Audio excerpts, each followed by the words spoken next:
Do you want to know what's in store for your favorite Viking game in the upcoming year? Let's find out. Hey guys, Casual Critic here, and today we will be looking into the future of Valheim. Also, damn, 600 subscribers, I was not expecting that at all. Thanks guys, welcome to the club. Valheim was released about a month ago into early access and already has well over 4 million players, surpassing I think everyone's expectations. Now all those players are reporting a lot of bugs and a lot of ideas, and I think much more than the developers anticipated, and this may mean that moving forward is going to be a bit slower than they thought initially, but they did already share a roadmap for Valheim in 2021. This roadmap is divided into 4 major updates or 4 major content drops. These will be released in order, where update 1 will come first and update 4 will come last. Alongside, they listed quite a few things that they have in mind, but will only see the light of day in 2021 if Odin wills it, as they say. Basically meaning only if they get to it, right? So, with that out of the way, let's look at the actual roadmap and where it begins. Update 1 is called Hearth and Home. Update 2, Cult of the Wolf. Update 3, Ships and the Sea. Update 4, the Mistlands. And then we have some if Odin wills it stuff. Let's start at the beginning, Hearth and Home. As the name implies, this will mostly focus on creating a nice little home for yourself and add more things to do in and around your home. In interviews it was mentioned that this could entail some new building blocks for creating that perfect home, who knows, even some round buildings perhaps? Until then I have a nice little guide on building round buildings, but hey, who knows? Some new building materials. For the rest can be missing things like walls that are only half as wide as the current walls to fill in some gaps, or completely new things like, oh I don't know, 1,000 different ideas for decorations or furniture. Do I smell painting of walls? Besides that, some major focus will lie on stuff to do around the house, specifically cooking and recipes were mentioned. Adding new recipes and some new building blocks is quite straightforward, but especially that bit about adding more things to do around the house is interesting. Maybe they will explore a bigger cooking system with an actual cooking skill tied into it, allowing you to cook better or faster or in bulk if you have a higher skill level. Who knows? Perhaps adding in more cooking craftables like a smoking oven or the ability to salt fish, or maybe a 4-man grill 3000, I don't know.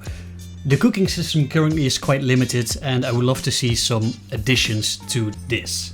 More things to do around the house, however, can be anything. It could mean more options in the farming system, for example, with more crops, which ties in perfectly with more cooking options, or growing more farm animals like chickens. Chickens would be cool. It could be even something entirely new like mini games, although I don't really expect that, to be honest, in this early phase of the game.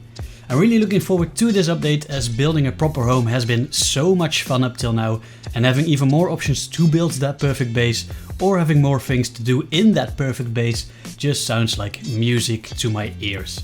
On to update 2. Update 2 is called Cult of the Wolf and focuses primarily on exploration and combat. As they aren't adding in any new biome in this update, I expect all existing biomes to be fleshed out a bit more. Think of new random map tiles like little forgotten villages you find in the meadows, for example, but then with much more variation and different things you will encounter. Basically, more variation in the maps. In addition, I expect some new enemies to pop up in the different biomes during this update, which will help with the diversity. This could also mean new attack events where your home is under siege, with new mobs or other things happening during these events, instead of just having a couple of mobs spawn and attack your base. An upgrade in battle could also mean a slightly more snappy dodge or parry mechanic, although once you get the hang of it, it really isn't that bad, to be honest. Maybe they'll add some more variation in the gear that you use in combat, like maybe emphasizing the difference in existing weapons in terms of stats or special moves, or adding completely new weapon classes. Maybe even heavy, medium and light armor differentiations with all of their own pros and cons. The ideas can quite literally be endless at this point. Obviously in the name of this update there is the word wolf, which makes me think about the mountain biome mostly though, so maybe these changes are mostly focused on the mountains. We will have to wait and see, as with all the other updates obviously. Update 3 is called Ships and the Sea and leaves little to the imagination when it comes to its contents. It's all about fleshing out the quite empty ocean biome and its way of traversing it. I immediately think of more boats, but they mention more ways of customizing your ships as well. This could be cosmetic, like adding decorative shields to your Viking longships, or maybe even functional updates, like improved sails, maybe a better rudder for better steering, bigger storage, or I don't know, a giant ass flamethrower cannon, who knows. Maybe not that last one. But in terms of the ocean itself, well, there are currently only 2 things going on in there. Let's name them in spoiler-free fashion: Little Rouse Islands and Attacky Long Boys. That's quite limited for a biome that covers so much space in your total map.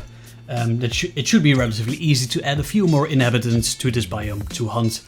In terms of things to do, that's also quite limited currently. You can, well, travel across the ocean, and that's about it. But maybe this update can add some activities to that. Think of more in-depth ocean fishing with different fish at different spots. Maybe a skill tie into it.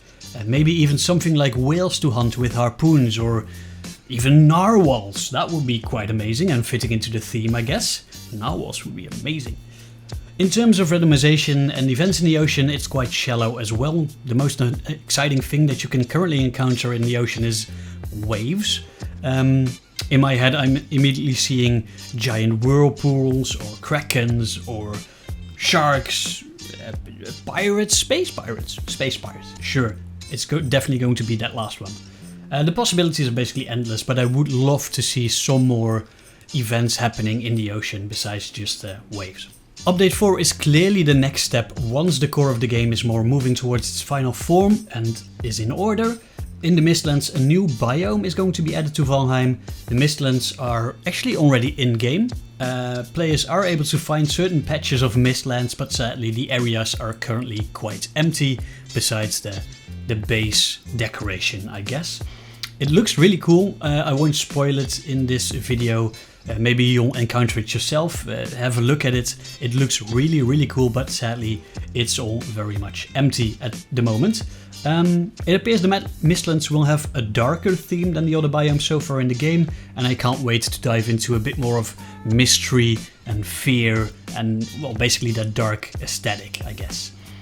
In general, a new biome opens the door for basically all of the above mentioned improvements, but then specifically for this new biome, so they can basically do whatever they want with Mistlands, and I don't think speculating at this point makes a whole lot of sense, but I'm still excited for that new biome. After update 4, the path becomes even more blurry. With the incredible sales numbers so far, I'm pretty sure that we'll have a beautiful path ahead of us in terms of Valheim fixes or content drops. The extra goal for the roadmap mentioning things like combat improvements, which can be really anything, but also stuff like tar pits, which sounds like a cool idea, or Zwartalfer,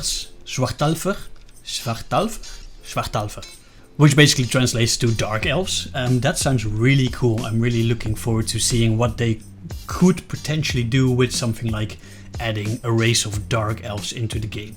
All in all, I'm a big fan of Valheim. I can't wait to see what's in store for Valheim next, and I'm really looking forward to content drop number 1, which will hopefully increase the amount of fun I have building bases and running around my base even more.